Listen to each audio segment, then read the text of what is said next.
are my family. Today I tell you, my family, that the only way to get the most out of your experience in church is to have a monthly ethical evaluation. Do you get the most out of your Sundays, your Wednesdays, or even your Fridays at your local church? Sometimes you have problems at your church. If our churches bond together as a community, we will make sure everything is in place at your church, and that they are in their place by satisfying you, my friends. We do not stand for corrupt people like Jim Baker, stealing our money, making false promises to us. We do not stand for our people to be manipulated and forced to do unlawful things. We stand for faith. But with faith, we must be cautious to our environment. How do you know that the pledges you make against child abuse or human trafficking will be used for the greater good, or just thrown to the man in power, feeding him with sinful success? Do the fellow worshipers at your church treat you and God with respect? Does your church have more discipline? Does your preacher treat you unfairly?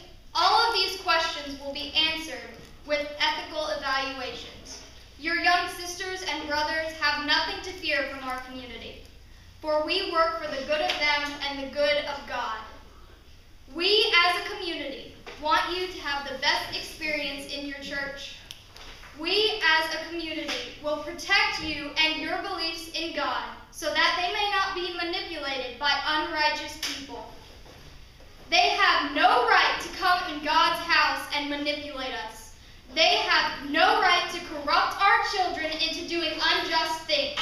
And they have absolutely no right to speak to us whatsoever if their intentions are made of sin. For our intentions are made of faith and solid ethics. We, again I say, as a community, must give our churches a sense of moral obligation. Our sense of moral duty will grow with our goal to form better churches. Our charities and our pledges give us a certain pillar of faith, the kind of faith we have in God. In order to gain this moral obligation, this sense of duty, we must form together hand in hand. We will look at each other with a sense of commitment. You will look at each other and say, you are helping us make God's house a better place. I look at you today and I say,